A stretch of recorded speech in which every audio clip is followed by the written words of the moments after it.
Hello everyone. Welcome to today's webinar. I'm Jeff Huber, contributing editor at Chemical and Engineering News, and I'll be moderating today's event. This webinar is titled Quantum Mechanics and Artificial Intelligence in Med-Chem Syntheses, and is being sponsored by WuXi QM. CNN works with sponsors to identify topics of interest and value to CNN's audience, and consistent with CNN's mission to provide news and analysis of the chemistry enterprise in a timely, accurate, and balanced fashion. During the webinar, you can adjust the size of the slides on your screen by grabbing the lower right corner with your mouse. If you need technical assistance, please look at the Help widget at the bottom of the screen or type your query into the Q&A box. If you are disconnected during the webcast, please log in again according to the instructions you received earlier. You are encouraged to contribute to the success of this webinar by asking questions at any time during the presentation through the Q&A box on your screen. The questions will be answered at the end of the presentation, and as your moderator, I will be posing as many as time permits. Please note that CNN does not endorse any company, products, or services that may be mentioned in the webinars, and that each webinar will be archived at CNN Online after the live webcast. The presentation today is being sponsored by WuXi QM. WuXi QM provides a broad portfolio of R&D and manufacturing services that enable companies in the pharmaceutical, biotech, and medical device industries worldwide to advance discoveries and deliver groundbreaking treatments to patients. As an innovation-driven and customer-focused company, WuXi QM helps its partners improve the productivity of advancing healthcare products through cost-effective and efficient solutions. With industry-leading capabilities such as R&D and manufacturing for small molecule drugs, cell and gene therapies, and testing for medical devices, WuXi QM's open access platform is enabling more than 4,000 collaborators from over 30 countries to improve the health of those in need, and to realize the company's vision that, quote, every drug can be made and every disease can be treated, end quote.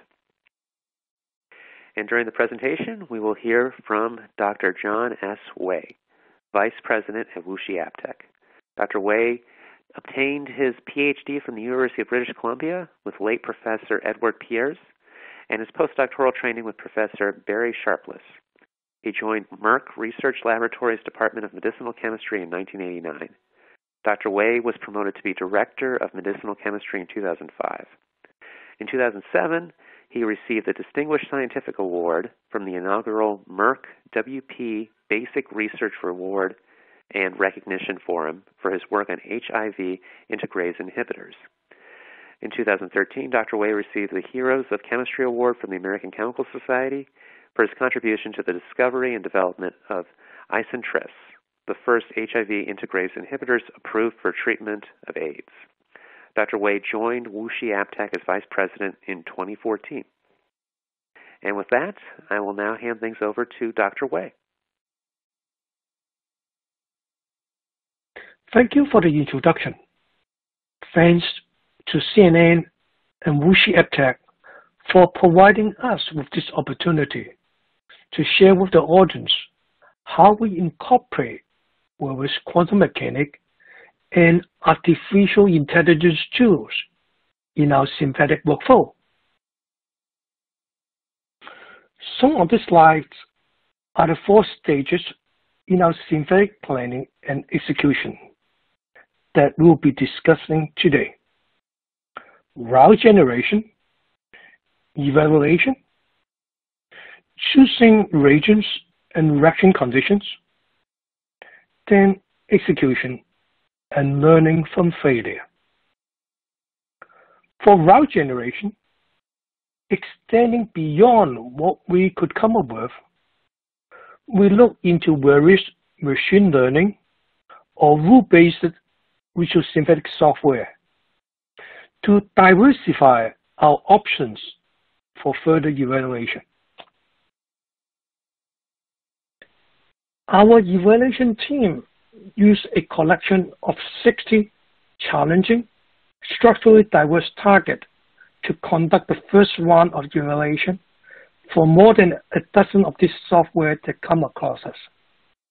The team members have extensive knowledge on the synthesis of this compound. As you can see, performance of these two vary from hardly useful to quite useful. Based on this report, our teams have conducted further evaluation of software D and then incorporate into our workflow. These software are not perfect, yet they are excellent tools to provide diversity for us to consider. For MedChem, it is fit for purpose synthesis. We need to adjust synthetic sequence or develop new one based on our SAR need. We want the part we are wearing to be introduced as late as possible in the synthesis. So after we have this potential route, it's time to evaluate them, which is arguably the most challenging step. For a sequence to work, we need all the key steps to work. Will the substrate be reactive enough for the reaction of consideration? Will it provide the right regio-selectivity? Do we have the right potential group, etc., etc.? It's critical that we evaluate this to our best ability before we start chemistry in the lab. In addition to our knowledge and intuition, what are the tools that are available to us today? In the next few slides, I show you what we learn from machine learning and quantum mechanics reaction prediction tools. Here are the 7 reactions I will use to highlight our experience. Case number 1, halogenation of this imidazole lactam.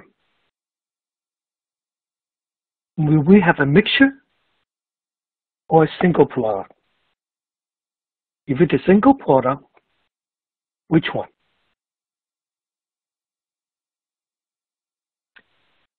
Putting these questions into IBM's reaction prediction tool in a few seconds, it predicts that coordination will happen on CV with 95% confidence. With quantum mechanics, we calculate for the substrates HOMO, highest occupied molecular orbital, and carbon-13 using Spartan software from wave function. HOMO tells us that the halogenation could happen on C2 and C3 because of the similar size in it. There's significant difference in the carbon-13 shift, with C3 being significantly lower, suggesting that halogenation would occur selectively there.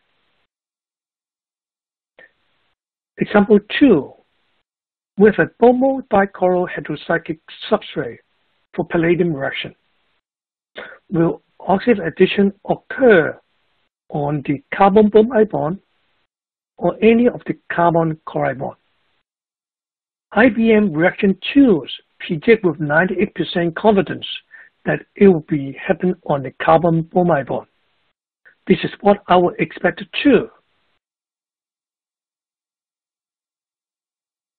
Our chemists calculate for LUMO, the lowest unoccupied molecular orbital.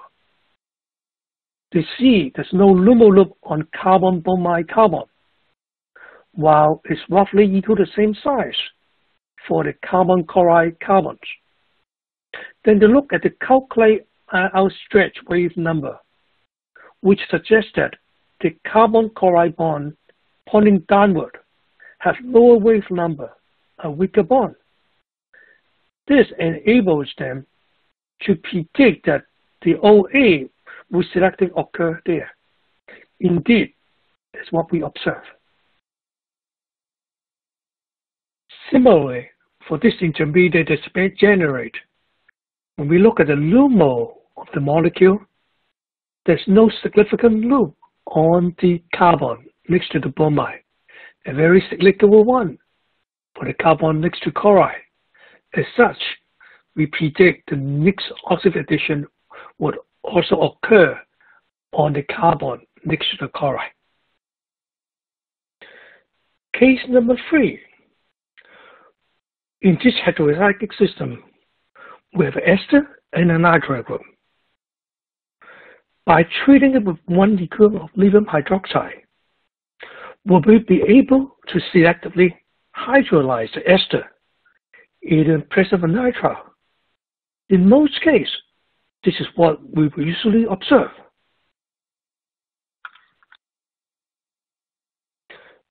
LUMO analysis of this substrate show that there's no LUMO loop on the carbonyl carbon of this ester, which suggests that lithium hydroxide will not be able to hydrolyze ester to the acid that we need.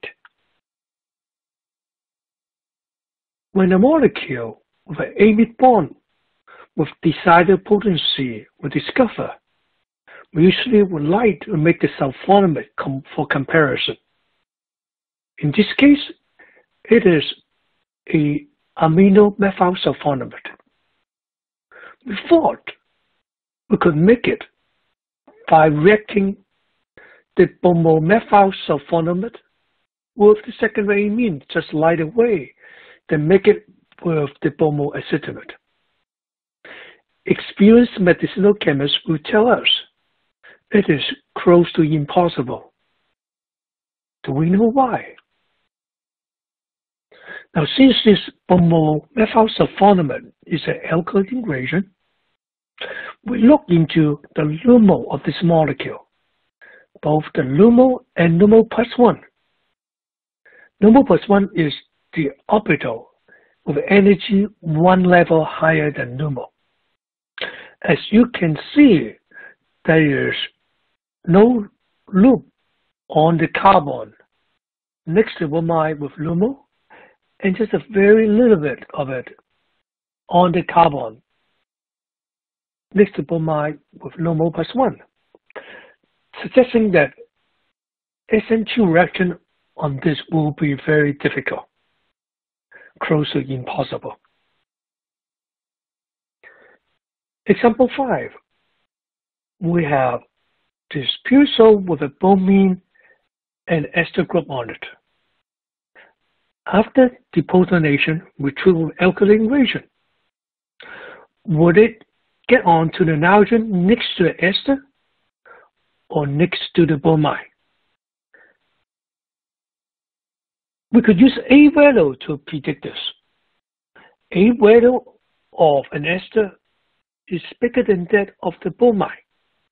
As such, we probably will have predict alkylation will be mostly on the nitrogen next to the bromide. Am I wrong on this? IBM Reaction Prediction 2 predicts it right. It's on the nitrogen next to the ester. With quantum mechanics, what we have learned to do is to calculate reaction energy profiles of these two competing pathways. The estimated activation energy for alkylation on the ester side is 9.24 kcal per mole, 10.77 kcal per mole on the bromine side, a difference of 1.53 kilocalorie per mole in favor of the ester side. After we plug this into Arrhenius equation, we obtain an estimated ratio of 10:1 at room temperature, close to what we observe experimentally. This number, difference in activation energy, not only provide us with a good estimate of the product ratio, it allows us to make practical decisions on what to do if the minor isomer is what we need. We learn from experience. If the difference is between 10 to 1.5 kilocalorie per mole, we could run the reaction at high temperature, say 100 to 120 degrees Celsius, to render the reaction less selective, to squeeze out more of the minor isomer to get to the target molecule that we need. Now, on the other hand, if the difference is larger than 2 kcal per mole, this effort may not be productive. We should quickly go to come up with a better alternate route to get to the isomer that we need. Case number 6. Here, we want to alkylate this pyrrole with bromoacetylate. I would expect that alkylation will be easier with the nitrogen further away from the side chain.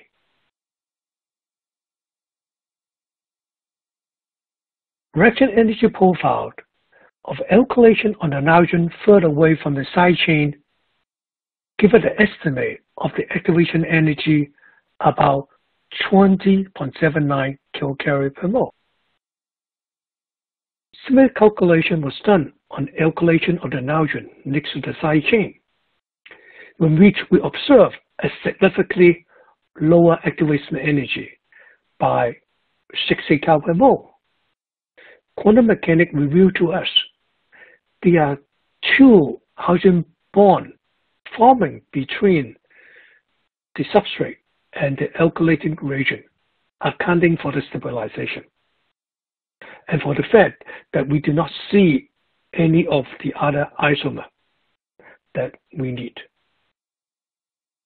In medicinal chemistry, we always need to transpose the carbonyl group back and forth, in this case, closer to the pyrrole. When we do a similar calculation, we observe similar stabilization that prevent us from getting the isomer that we need. Example 7. We need to benzylate this tricyclic system with 2 acidic protons. Will it get on to the heterocyclic nitrogen or the nitrogen on the amide side chain? I would guess the NH on the heterocyclic system should be more acidic. To compare the relative acidity of these 2 NH protons, we calculate for the electrostatic potential map of the molecule. Shown here is that the NH of the pyroxenone is significantly more acidic than the amide NH on the side chain, 276 kJ per mole versus 227 kJ mole. We note that if they differ by this much, we should be able to selectively deprotonate the one which is more acidic and benzylate it selectively. We also run through the 7th example with MIT ESCO's reaction prediction tool. The results are basically the same. These are quite challenging cases, and you can see quantum mechanics prediction method could differentiate itself. The current generation of machine learning reaction prediction tools have a limitation. These arise from the algorithm and the model being used. They do not consider directly electronic reactivity and steric effect, which we know are key determinants for feasibility of reactions. In Garkowski's paper in 2016, which they discuss the development of Chemitica, which now brand as Syntheses, they talk about the post-processing of the best pathways for consideration with molecular mechanics to look for steric hindrance, and then with quantum mechanics to examine the electronic effects, or maybe even calculate the transition state for potential competing reactions for comparison. Our experience are consistent with their recommendations. MIT ESCOS team is working in the same direction. Recently, they disclosed the use of fusion, machine learning, and quantum mechanics methodology to come up with a tool to predict regio-selectivity of halogenation. They include partial charge and Fukui constant that calculate from quantum mechanics in the machine learning. The manuscript is available in a link below, and the quote from GitHub. Yang Fei mentioned to me that the accuracy of this prediction is bigger than 90%. Based on what I just described, it becomes obvious why our chemists in WuXi are eager to learn quantum mechanics. They see the limitations of our current machine learning tools. They do not know when to make the right prediction. They do not know when to trust it. They do not know how to correct those tools. Yet, with the experience with quantum mechanics, they know that QM gives them insight and also numbers. The numbers are very important. It could allow us to do machine learning with them, have machine learning correlate the input and the output with us. And then, since we can look at how this is being correlated, we can look at what parameters it is and use it to create an explanation interface to understand why the AI tools predict in that manner and whether it is using the right quantum mechanics parameters to make the prediction. We know when to trust it, and we know when it will make mistakes. What we have covered so far are the strategic part of planning. Next are the tactical component. What reagent should we use, and what are the reaction conditions? These are not trivial. On top of our working knowledge and experience, what tools are emerging that we can use? Shown on this slide is a very useful tool from Professor Doyle, Princeton University, to guide us on deoxyfluorination, a reaction that we medicinal chemists need to do quite often. To create this tool, they select 5 fluorinating reagents, 4 bases, different class of alcohols, run the reactions, and then use fluorine NMR to determine percentage use. Use random forest to do the machine learning. It is very easy to use this deoxyfluorination machine learning tool. Using Spartan, we can calculate for the electrostatic and expose the area of the carbon next to the hydroxy group. Then include LUMO and HOMO energy of the molecule. Put the script through the machine learning, and in a few seconds, we will have the prediction of what sulfonyl reagent and what base to use.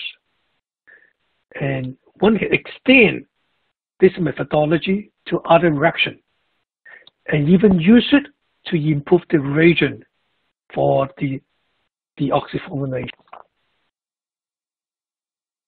Slightly before this paper was published, we were optimizing the deoxyfluorinations of this precious alcohol. Using DAS, we only have 10% of the desired compound. Most of the material are converted to the olefin. We learn from experience if we convert the alcohol to the mesylate and then displace with fluoride, we're able to get better yield. Upon receiving this paper on machine learning, we quickly calculate for the quantum mechanic parameters that took us 2 minutes and run through the machine learning tool that is less than 10 seconds. And then, based on the recommendation from the machine learning tool, we use peripheral butyl sulfonyl fluoride as the agent and BTPP as the base. And indeed, we get much improved yield based on the recommendations. This tool is highly valuable when the alcohols are precious and are limited in quantity. On top of this, we have created various browser-based reaction guides. Shown here is the one for cross-coupling reaction.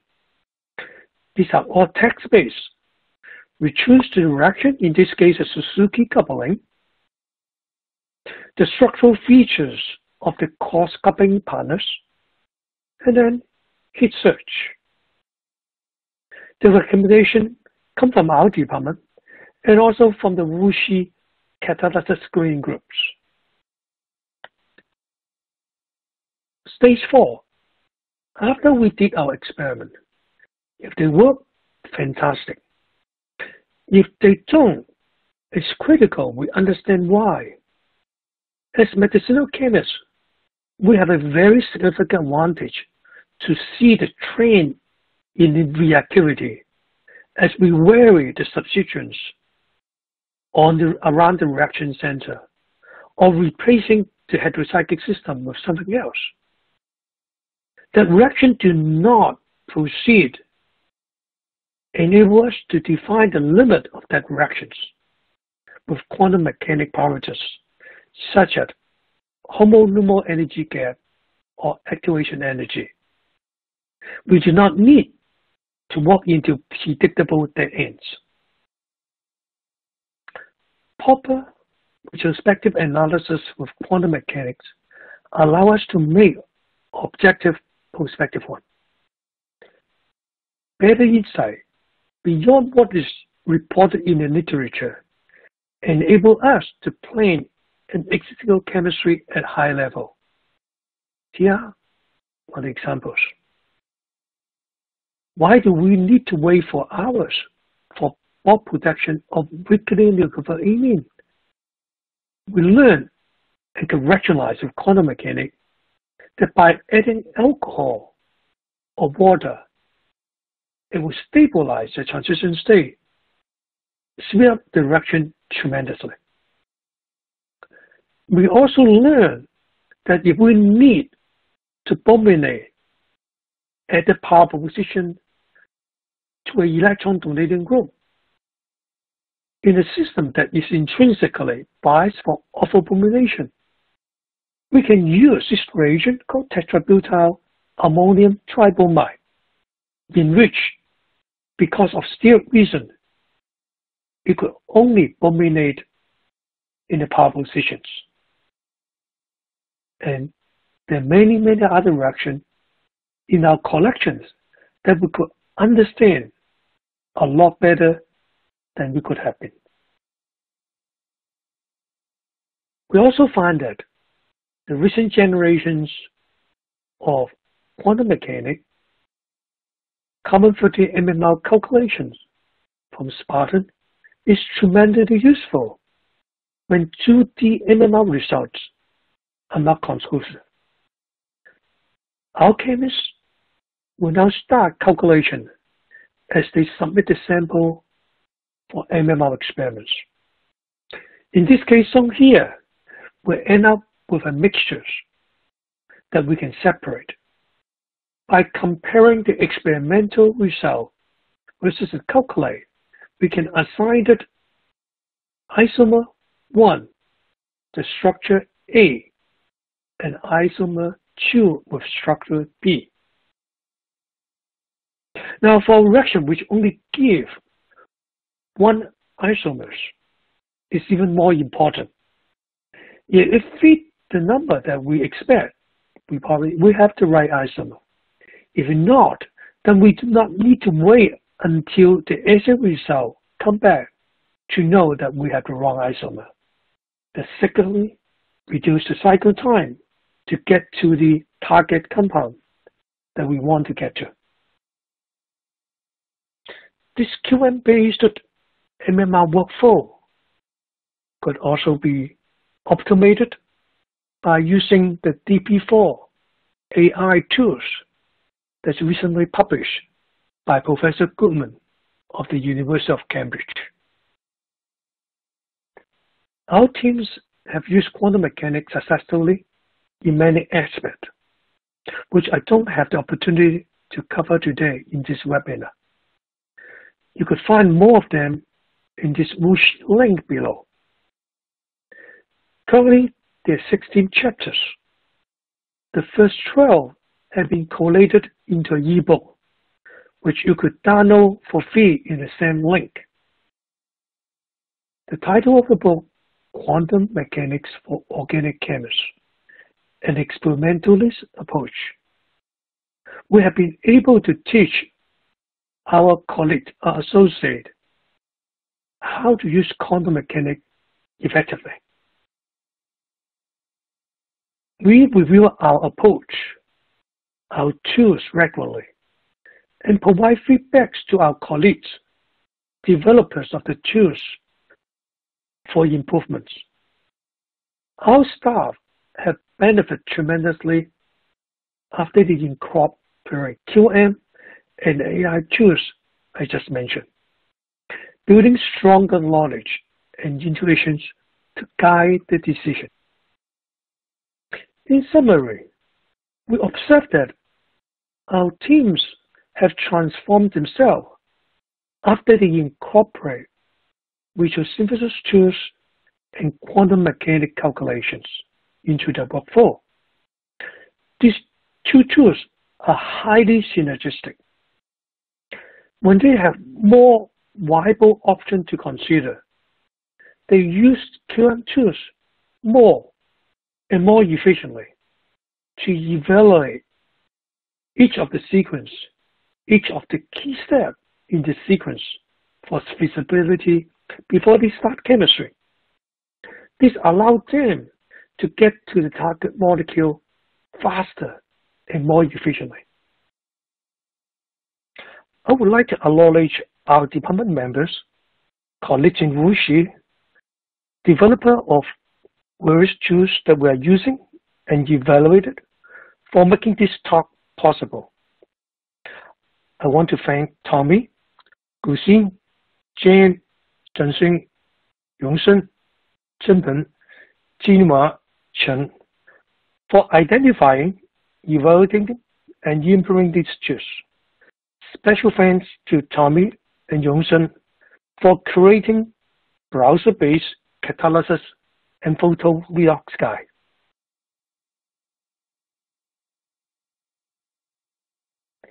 I would like to thank everyone for joining us today, CNN and WuXi AppTech for hosting this seminar.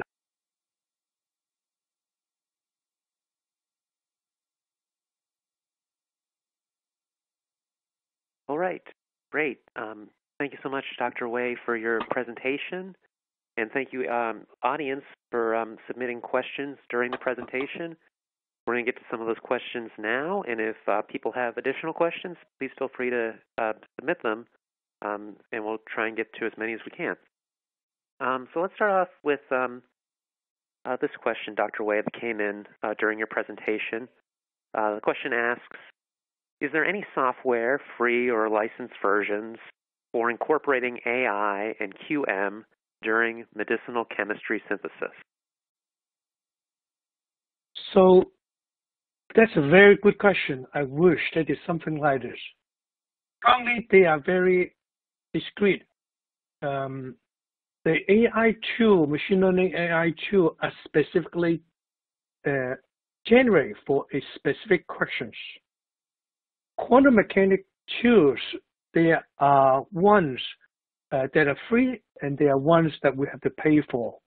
But for those, the one that our chemists come back and give us feedback they could use at the bench level. These are associate chemists. Most of the training in organic chemistry, not computational chemistry, that they find actually Spartan with the very user-friendly graphic user interface they can work with. So our target with all these things are at the bench scientists. So, and we hope at one point when all these tools, AI, quantum mechanics, there's a way that we can integrate it together. At this stage, we don't have it yet. Somebody else wrote in and said, great talk. What is the lead time for a bench medicinal chemist to become proficient at using QM tools as part of their working practice? Now, with calculation quantum mechanics, it's just like many other things, we have different levels. So the way that our scientists are being trained in WuXi is through hand-on workshops. So we train them to calculate the basic thing first, like the HOMO and LUMO orbital that you see, and then electrostatic potential map. Then next phase will teach them how to calculate the reaction energy profile, or some people call it intrinsic reaction coordinate. And then as they mature, as they get used to learning these tools, quantum mechanic questions or any reaction question that we have are by itself very unique. So once they get confidence, they learn a lot more by themselves. So we just have to provide them with the basic training. Another question asks, what should we do if we want to learn QM as well? Are there any books that you recommend? Okay, so we could start with those QM chapters and the ebook on the WuXi website that you saw early in the slide. If you have collaborating chemists in WuXi, you can ask them to show you how do they do quantum mechanics analysis. Now for textbook, now there's a number of textbooks on quantum mechanics, the theory and so on. But textbook that we organic chemists, bench organic chemists could understand and find useful, we couldn't find any.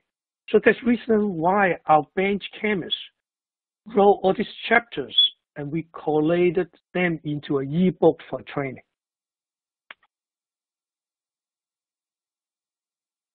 That's great. Somebody else wrote in and said, fascinating talk. That's good that they said that. Where would you see the limits of the current QM methods to predict reaction outcomes? What development do you see in the foreseeable future to get even better to predict reaction outcomes? Will it be feasible to completely simulate a chemical reaction to get a yield before performing the experiment? Yeah, this is really the forefront of what they call quantum machine learning or fusion quantum mechanic AI research now. Today's QM machine learning tools are based on substrate of the ground state parameters. As organic chemists would know that when we have to compare two competing reactions, the slight difference in energy of the transition state, 1 or 1.5 kcal per mole, really make a big difference.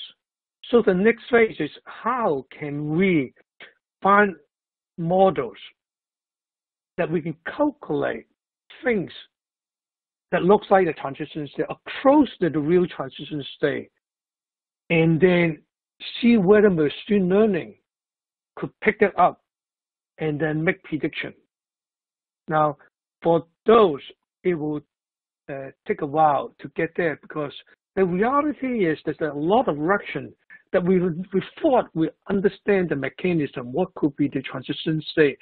After the time when we try to use those structure to make prediction, it is not useful. So it will take some time for that to arrive, but it will be coming with many researchers working in that direction.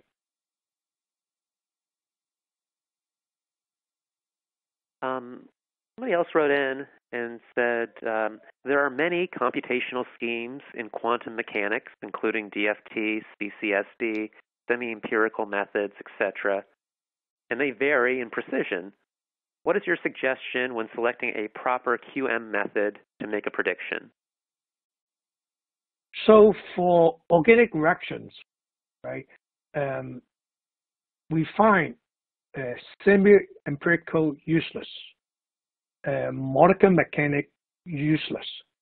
But what we find is using DFT to be quite useful. So in WuXi, we sort of standardize using a method, using the same basis set, so that we speak the same language.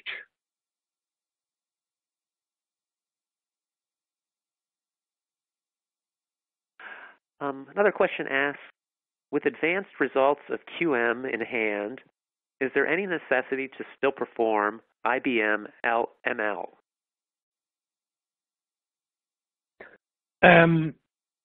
So currently, we don't see the reason, because for many reactions that we establish a standard operating procedure to predict for each type of reaction what will be the regio-selectivity. Would it react? So would it react regio-selectively in a way that we want it to be, or then slightly maybe adjust the substrate to see whether we can get to where we want.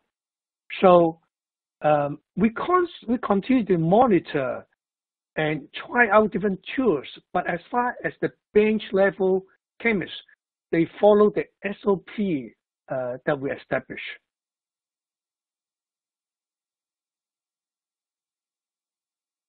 Somebody else wrote in and asks, for your QM calculations, how do you balance speed versus accuracy when choosing basis sets and density functions?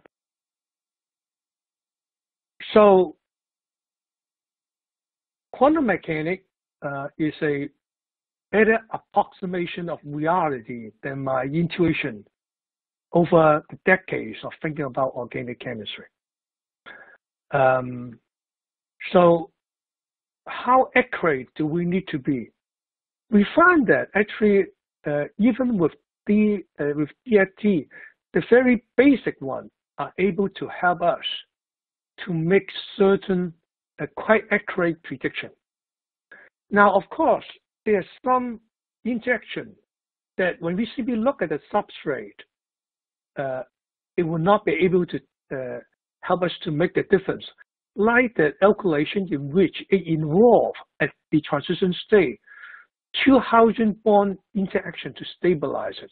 Now that depends on our intuitions and of our chemists to see that the potential and plug in into quantum mechanics, which probably will run a pair of risk reaction. Overnight, it will definitely be able to tell you whether that kind of stabilization would happen in the transition state. Because when the stabilization is actually stronger in the ground state, actually, it will actually pull you the other direction. So experience using these two are very important too. Maybe more important in most circumstances than the calculation method. Assuming that we are already using DFT. Yes. Another question that came in asks, has any QM and AI learning of organic synthesis been applied to access potent natural products which have medicinal uses? Typically, natural product synthesis can be difficult due to structural complexity. Well, we can see a lot of the software that I list, both the rule-based one and the machine learning one, they provide a very diverse options for us to consider. Now, you can say all these tools do not have built-in quantum mechanics to assay each of the reaction type because it's very complicated. So we found it, the recommendation from Dr. Kabowski is after we have those routes that looks promising, is to do what they refer to as post-processing, quantum mechanic post-processing. So under with experience of using quantum mechanics, we have been able to get through this rather smoothly compared to before.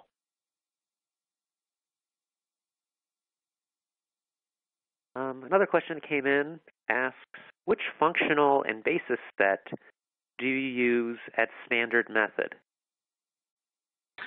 Okay, so I use the omega 95 something and then 6-31 G star. Or in Spartan, say when you choose DFT, I think that is the standard one they recommend. Yes.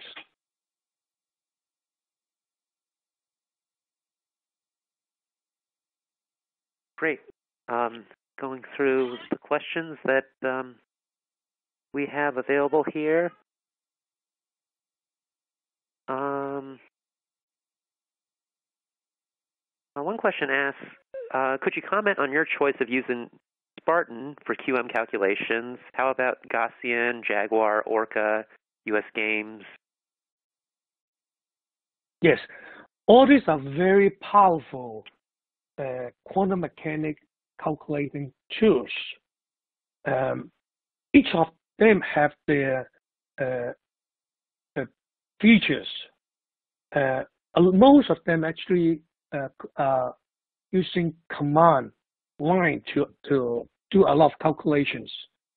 So after we test a couple of those with our bench chemists, because we want our chemists, the people who actually have to do the reaction, to think deeper, carefully, mechanistically, what they do. So we don't have expert quantum mechanic computational colleagues support us, our associate, to think in this way. We want this way of thinking very different from the way that we are being taught in college or grad school. We want them to think with orbital, with all the energies associated with, to make the best use of this tool. We then think deeper, just like what Einstein said. I'm not smarter than the other people. I spend more time thinking about this problem. It is where the insight and the solution of solving the problem comes.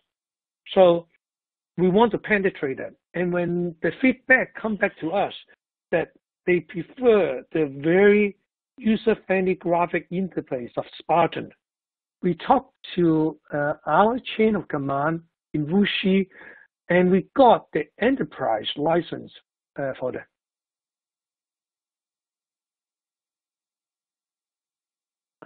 Another question asks, QM analyses are relatively slow. Could you elaborate further on how your teams do them fast enough for prospective analyses for synthetic planning? Okay, yes. QM is slow or fast. Actually, it depends on what we are calculating. So for homolumo electrostatic potential map, for a decently powerful desktop, it's only a few minutes. So we can make decisions as we go through the planning or evaluating various synthetic route. So according to the SOP that we established for our associate. And now for calculating the reaction energy profile or the IRC, it does take a little bit longer, maybe a few hours. So what we can do is in a hurry that we have to do this, we can calculate in daytime, or otherwise we can power them up and let them run overnight. At the meantime, our chemists will order the chemical so that it will arrive tomorrow. If it is what we like, and then we will set it up. If not, then we just send it back to the stockroom.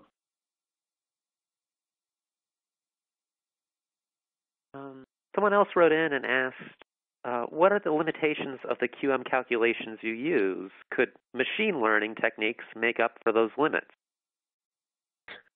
Well, this is what the leading fusion quantum mechanics machine learning researchers are seeing.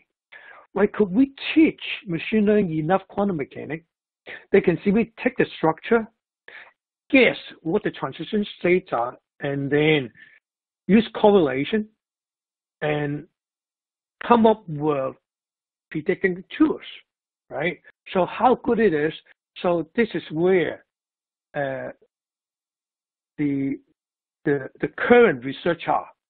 So from us, for the end user, if we use quantum mechanics, so or using this tool, we would like to see what we call, or what Professor Ron Hoffman say is called extendable interface at the end, so that I can see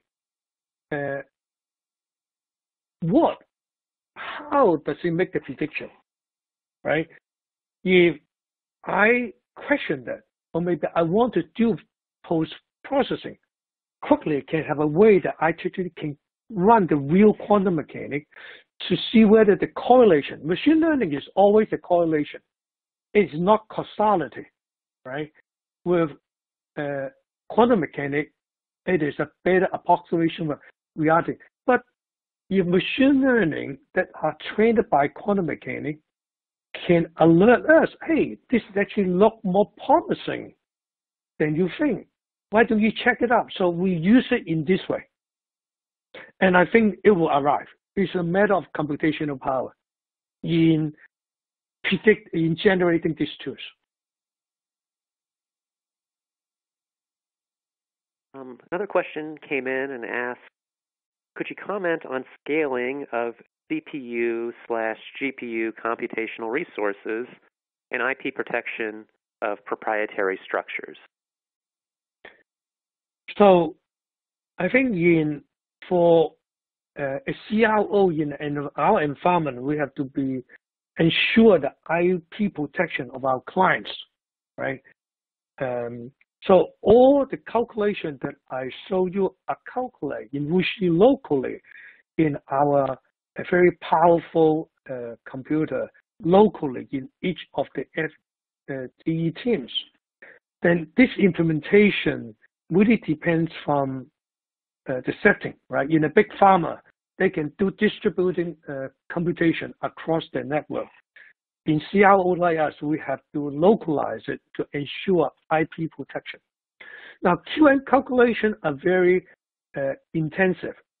CPU or GPU depends on the software that you choose. But for the last simply the 2 years, computational power of all this GPU and CPU increased dramatically. For what I need to do to calculate, maybe overnight or 2 days, especially those that involve water molecules or solid molecules. Currently, those software can lock it down pretty quick for us to make decisions on whether we will be going down, choosing that pathway, choosing that synthesis.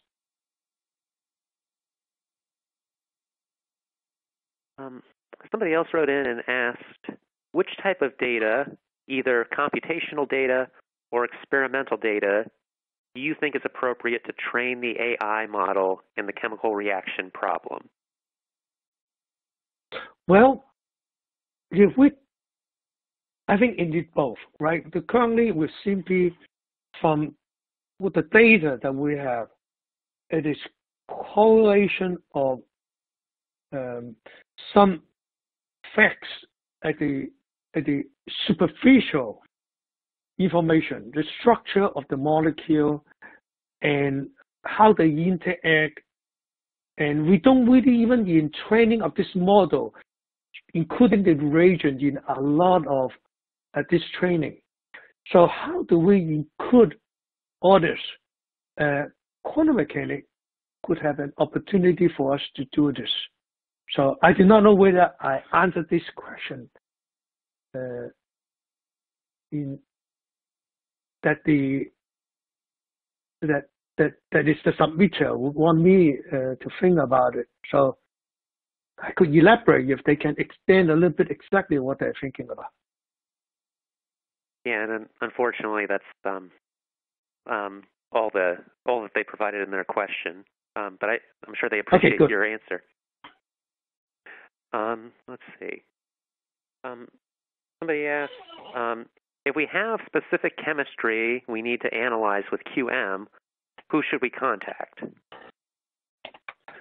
Okay, for those that I just mentioned, and also when you go to the WuXi website that I mentioned, those in the QM chapters that we publish, if you have collaborator in WuXi, they can handle that for you. Now, if you have other specific needs, you can contact our business development colleague with the email that you see on the current slide, or you can email idsu_ds@wuxiaptech.com.